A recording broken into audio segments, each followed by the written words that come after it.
Sí, justamente, queremos profundizar un poco en lo que ha sido esta campaña electoral. Estamos con Alonso Cárdenas, que es politólogo de la Universidad Antonio Ruiz de Montoya y que ya nos acompaña. ¿Cómo estás, Alonso? ¿Qué tal? Muy buenas tardes. Muy buenas tardes y muchísimas gracias por la invitación. Si te pidiera definir en una frase esta campaña electoral tan sui generis, ¿cómo la definirías? Yo creo que utilizaría dos adjetivos, ¿no? El primero sería polarizado, definitivamente, y el segundo sería fragmentado.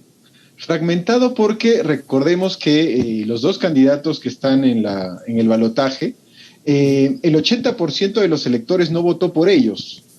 Y en la primera vuelta tuvimos 18 partidos políticos, lo que denota pues ya digamos, un deterioro, ¿no?, prácticamente irreversible del sistema de representación política en el Perú, ¿no? Nuestro sistema de partidos ha entrado ya en una vorágine, digamos, de colapso, que va a ser muy, muy difícil revertir si no hacemos cambios, digamos, de fondo, ¿no?, a profundidad. No los cambios que se hicieron en este último tramo, impulsados por Vizcarra, que parecen más maquillaje que cambios profundos, ¿no?, en el sistema político, electoral y en el sistema de partidos. Bueno, por ejemplo, ¿no?, si nosotros vemos la Constitución de 1979, en el Perú en esos años había 180 diputados y 60 senadores, pero en 1979 la población del país alcanzaba los 18 millones de habitantes. Claro. Hoy tenemos un parlamento unicameral con 130 congresistas, ¿no? O sea, la representatividad es muy, muy pobre, muy limitada. Y también tenemos el eterno problema de esta lógica perversa del vientre de alquiler y también lo que ha prácticamente despedazado por dentro de los partidos políticos, que es el voto preferencial, ¿no? Esas son reformas de fondo y de forma que urgen en el sistema de representación política en el país y que yo espero que gane quien gane el próximo domingo, se tomen con seriedad, ¿no? Nuestro parlamento es totalmente insuficiente para la representación y esa lógica perversa del vientre de alquiler que ha convertido en un mercado a los partidos políticos, pues le ha hecho mucho daño, muchísimo daño, a la legitimidad del gobierno y también a la democracia en general. Sí, es curioso, y lo tenemos como ejemplo en uno de los candidatos, en Pedro Castillo, ¿no?, que reemplaza, digamos, al líder fundador por sus problemas legales, termina llegando a esta segunda vuelta y prácticamente a ese líder fundador, por lo que ya sabemos, lo terminan apartando, alejando. Hay una guerra interna dentro del propio partido. Por ejemplo, esa opción sale elegida. ¿Cuál va a ser la relación con su bancada en el Congreso, que parece que le tiene más lealtades al fundador que al candidato? Un tremendo problema, ¿no? Bueno, es un problema que nos está estallando en la cara, pero que venimos arrastrando ya desde hace prácticamente 20 años, ¿no? Por ejemplo, el presidente Alejandro Toledo, de Perú Posible ya no queda nada, ¿no? Del APRA, con Alan García, pues tampoco queda nada, ¿no? El Partido Nacionalista de Ollanta Humala, pues totalmente desapareció. Y recientemente, PPK, Peruanos por el Cambio, de Kuczynski, que fue gobierno, pues tampoco existe, ¿no? Entonces, si nosotros seguimos en esta lógica perversa del caudillismo, del culto a la personalidad, y dejamos de lado el desarrollo institucional, pues estos escenarios de angustia, de estrés, de temor, ¿no?, de guerra psicológica, de campañas de terror, va a seguir agravándose con el pasar de los años, como está sucediendo, y no vamos a llegar a consolidar verdaderamente una institucionalidad democrática, ¿no? Por eso yo le digo que el próximo gobierno, gane quien gane, tiene que tomar en serio la reforma política, porque de lo contrario el país se nos va a seguir deteriorando, ¿no? Ahora, el presidente o la presidenta es un actor. El otro actor, el que tú ya mencionaste, es el Congreso también, que está altamente fragmentado también. ¿Cuáles son los vehículos para conseguir consensos, tender puentes con posiciones tan difíciles de hilvanar, de unir dentro del propio Parlamento, ¿no? Bueno, esto también digamos, no podemos desentendernos del contexto latinoamericano, ¿no? La clase política en general en América Latina está totalmente desprestigiada. Veamos el caso de Chile, veamos el caso de Colombia, veamos el caso de Brasil, veamos el caso de Bolivia, de Ecuador. O sea, los ejemplos abundan, ¿no? Y esto se debe básicamente por lo que el coronavirus nos ha exhibido como región y como país. Los datos son dramáticos en América Latina, pero ya nosotros teníamos los antecedentes de que viviendo en el continente más desigual del mundo, esta realidad tan precaria nos iba a reventar en la cara, ¿no? Entonces, ¿qué hacer para, digamos, revertir un poco esta situación? Se necesita básicamente una sociedad civil muy activa, muy, digamos, comprometida con la arena pública y un mínimo de representación política que desgraciadamente en el Perú no tenemos, ¿no?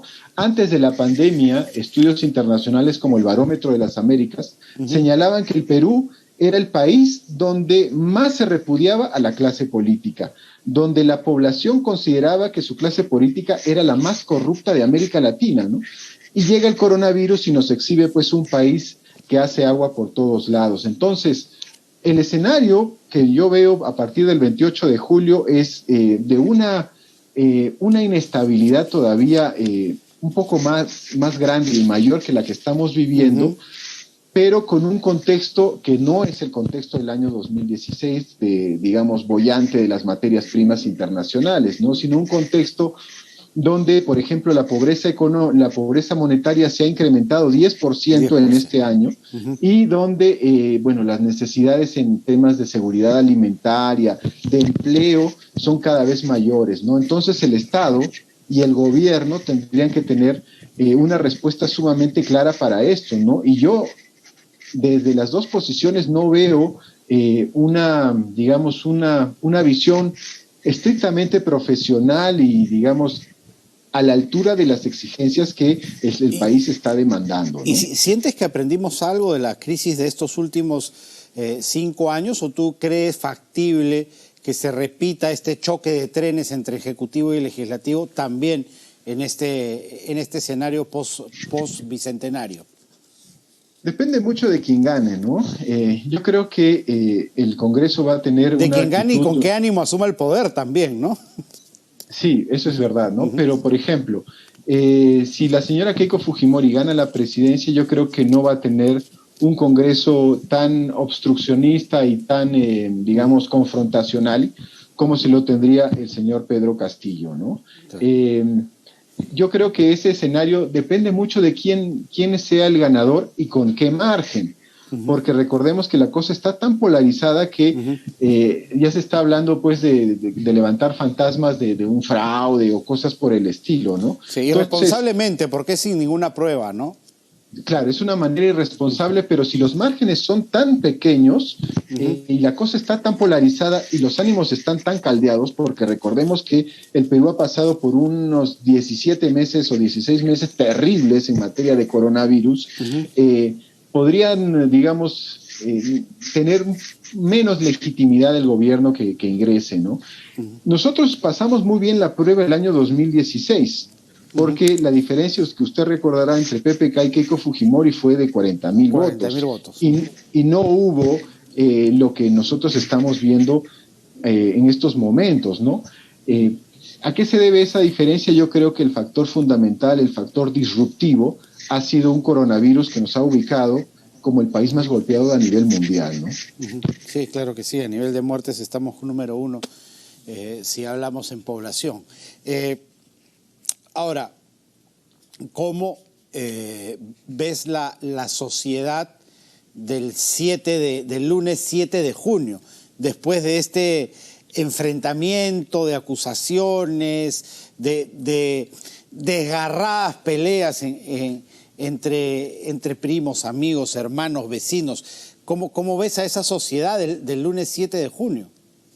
Bueno, veremos si el lunes 7 de junio tenemos resultados ya definitivos, ¿no? Yo espero que sí, o el martes, ¿no? A más tardar, porque la cosa está tan polarizada que podría tomarse algunos días. Recordemos lo que pasó con Kuczynski y la señora Fujimori, que estuvimos como 10 días en un proceso bastante difícil, ¿no? Pero ahora la cosa creo que se ha agravado más por lo que yo te mencioné al principio de la entrevista, del deterioro del sistema político peruano, que parece que no toca piso, ¿no? Se sigue deteriorando y se sigue deteriorando, y eso es sumamente peligroso para la viabilidad democrática del país, gane quien gane. Ese es el tema de fondo, ¿no? Sí, pues nosotros ahorita esta puerta trasera abierta que se llama vacancia, que se abrió descomunalmente en estos últimos 5 años y que podría ser también una herramienta política en el periodo que viene, ¿no? Bueno, definitivamente, ¿no? El Congreso de manera irresponsable abrió una caja de Pandora, ¿no? Y hemos tenido 4 presidentes en los últimos 5 años, ¿no? Una inestabilidad política, la verdad, muy pocas veces vista en América Latina en el siglo XXI, ¿no?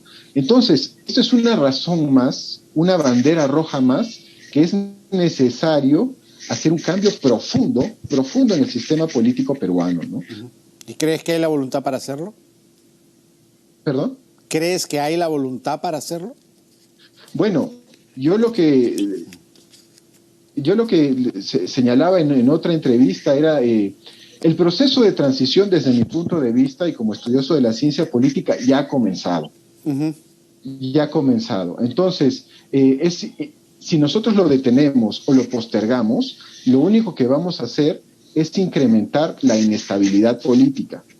Por eso es muy importante escuchar a la sociedad, escuchar a la población y entender los resultados que nos han mostrado. Unos segundos, Alonso, porque tenemos información en vivo. La candidata Keiko Fujimori está declarando en estos momentos en exclusiva para TV. Sí, Perú tiene que ganar, como siempre. Así es que vamos con fe, nosotros confiamos en los muchachos. Sí, vamos a ir por allá. Ok, candidata, ¿cuál es el mensaje para todos los peruanos que aún no deciden su voto?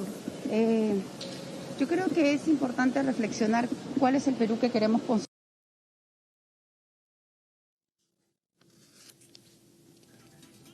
Tenemos problemas con la señal. Vamos a volver con Alonso Cárdenas para terminar la reflexión final. Alonso, te tuve que cortar por las declaraciones de Keiko Fujimori. Estábamos cerrando la idea respecto a si hay o no la voluntad política finalmente de hacer esos cambios que tú has mencionado. Bueno, no podemos negar los resultados tan catastróficos que nos ha mostrado el coronavirus, ¿no? Y en psicología se señala que la locura no es otra cosa que hacer lo mismo y esperar resultados diferentes. Nosotros, si queremos resultados diferentes, tenemos que cambiar la manera en cómo estamos haciendo las cosas. El coronavirus nos ha puesto como el país más golpeado a nivel mundial. Es momento, creo yo, independientemente de quién gane el próximo domingo, de que la evidencia que nos ha mostrado la pandemia de un país que hace agua por todos lados sea el punto de quiebre para efectivamente iniciar una transformación donde se incluya a las poblaciones que han sido históricamente discriminadas, históricamente dejadas de lado, y que efectivamente podamos construir una sociedad de cara al siglo XXI y sobre todo que nos lleve algún día a ser un país desarrollado. Perfecto, Alonso. Muchísimas gracias por atendernos esta tarde. Muchísimas gracias a ustedes por la invitación. Alonso Cárdenas, politólogo de la Universidad Antonio Ruiz de Montoya, ha estado con nosotros.